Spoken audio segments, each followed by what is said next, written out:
Yang lain mungkin mau menambahkan? Saya interupsi ini Pak, soal Pak Ketua ya, supaya Ya, jelas kita ya.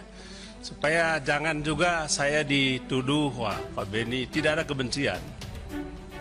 Tulus, ikhlas untuk Republik bersih. Mengapa saya tanya ini, yang tadi saya sampaikan, ini momentum KPK, pimpinan KPK saat ini untuk publikasi. Ya. Untuk nyatakan bahwa kami independen, pimpinan KPK independen.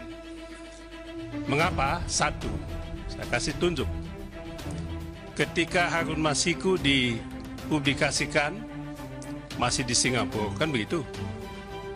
Lalu ada publikasi salah satu media yang menyebutkan beliau pada tanggal 7 itu sudah di sini.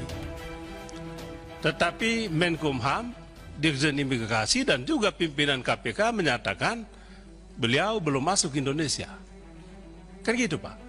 Poin saya adalah statement Bapak ini membuat kesan, wah ini kong kali kong ini pimpinan KPK dan Menkumham, kan begitu Pak. Tentu tidak betul. Jangan jawab Pak, ini kesan boleh salah. Boleh salah kesan ini. Tapi coba bayangkan pada saat yang sama Dirjen Imigrasi, Menkumham, Ketua KPK mengatakan dia masih Singapura, padahal sudah di sini. Takutnya Pak, saya tahu Bapak menghadapi tembok kekuasaan. Itu Bapak tidak usah sembunyi. Tidak usah sembunyi, pimpinan KPK yang lain juga sama. Tapi cobalah, dulu pimpinan KPK tembok kayak apapun di depan bisa ditembusi. Masa temboknya Masiku saja tidak bisa? Kan gitu Pak. Ini yang jadi apa kok kita dimain-mainkan ini? Oke Ben, cukup ya, udah jelas ya. Saya apa sih kenapa Pak Ketua itu kekeh untuk menyingkirkan saya, dan saya nggak mau sebut saya saja ya. Saya dan kawan-kawan saya ini keluar dari KPK. Kenapa? Dijawab nggak? Dijawab dia. Saya sudah berusaha, tapi semua itu Allah yang berkehendak. Loh, kok Allah itu tergantung niat dari Anda dan apa yang Anda lakukan. Saya bilang gitu. Jawab terus sama dia. Intinya dia bilang bahwa ini di luar kehendak saya. Oleh karena itu saya tafsirkan ada kekuatan besar di luar dia itu yang sedang juga mempressure dia gitu. Kalau saya kira dengan bahasa saya itu, saya termasuk yang dekat, malah mereka ini curiga saya agennya dia selama ini. Nggak pernah diajak diskusi.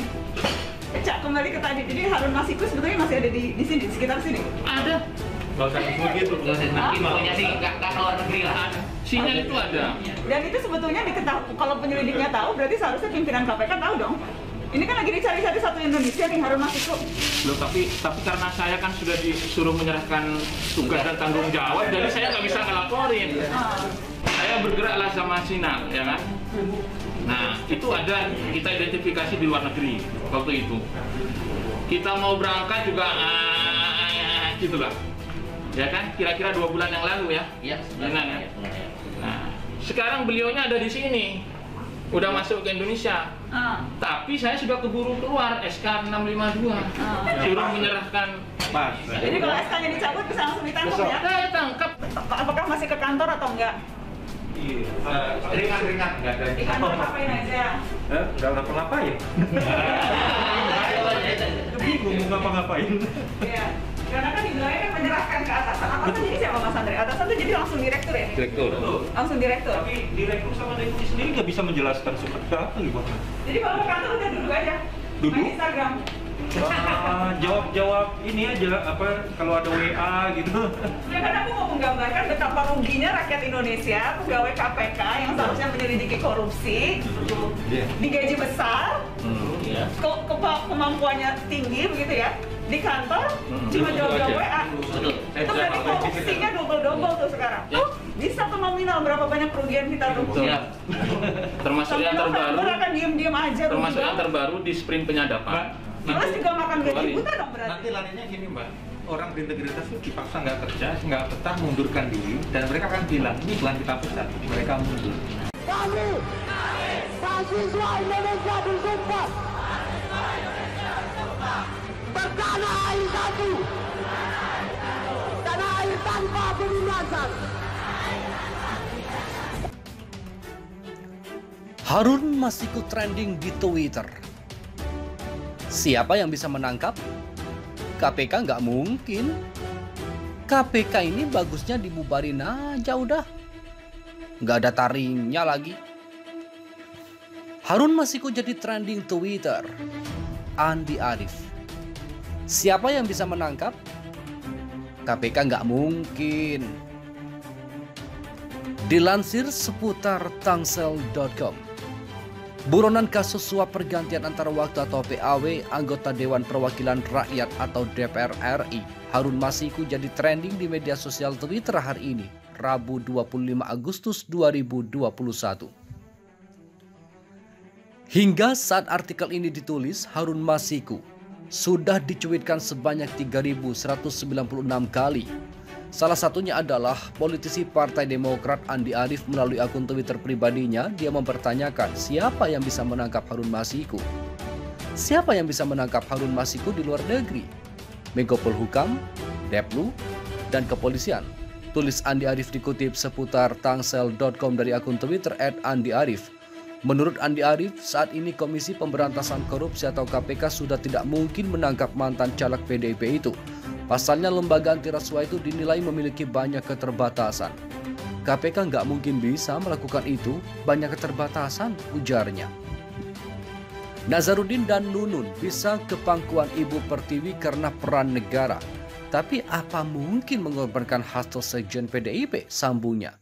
Lebih lanjut, Ketua Badan Pemenangan Pemilu atau Bapilu Partai Demokrat itu menilai bahwa sekjen PDIP, Hasto, dan kepulangan Harun Masiku bisa dijadikan topik menarik untuk skripsi. Kecurangan pemilu, Hasto, sekjen PDIP, dan kepulangan Harun Masiku sangat menarik untuk dijadikan tema skripsi mahasiswa S1 FISIP, pungkasnya. Hal tersebut menuai komentar serta tanggapan dari warganet. Kalau KPK lepas tangan, sangat banyak rakyat yang mampu menangkap tanpa keluar-keluar. Udah saatnya Densus 88 dikasih side job memburu koruptor, karena dampak buruk korupsi sepertinya sama dengan terorisme, sama-sama merugikan negara dan masyarakat, ujar Jesultra. Sesama cebong saling melindungi, terus apa gunanya ada KPK? Kata Moh Iqbal Habibi. Harun Masiku jadi piaraan kalau ditangkap habis uang rapat koordinasi, uang lapangan untuk mencari Harun. Yang bisa menangkap ya dari partainya. Masiku tertangkap, Hasto dan PDP ambiar. Tulis akun Samad Keliobas. Takut sama madam, TNI pasti bisa tangkap Harun Masiku. Yang bisa nangkep cuma satu, jin penunggu di jalan kebagusan, tempat mangkalnya tukang tipu, tukang garong uang rakyat, tukang suap, tukang ngibul, kata Muhammad Arkan. Di sini kadrun yang kenyang, KPK Komisi Pembebasan Koruptor, KPK banci, kata AR Pangriburan. Mau kasih harga berapa? Lebih keren Iba, sudah jelas-jelas nama dia disebut menerima uang dan orangnya masih ada di Jakarta, malahan jadi anggota DPR. Tapi KPK nggak berani tangkap dia, Mr. Defender menambahkan. Sedangkan Bambang Wijojanto turut menanggapi, alasan pandemi sulit tangkap Harun Masiku mengada-ada. Dan atas komentar dari Bambang Wijojanto juga menuai komentar serta tanggapan dari warganet. Kalau betul Harun Masiku di luar negeri, kok bisa lolos dari pengawasan imigrasi? Kata akun Twitter Pasar Denasi. Kurang semangat nangkepnya, udah nyanyi dulu ah. Yang jelas dari awal juga sudah ngalor ngidul. Katanya ada di Indonesia, dipertanyakan ada di luar negeri. Sekarang sulit karena pandemi. Pertanyaannya, kok Harun Masiku bisa keluar negeri? Tulis Susi Emilia 2. Jadi banyak yang mengada-ada alasan diskon hukuman Pinangki, mengada-ngada alasan vonis ringan Juliari, mengada-ngada alasan OTT menurun drastis, mengada-ngada jangan-jangan hukum di kita juga mengada-ada, KPK sekarang juga mengada-ada.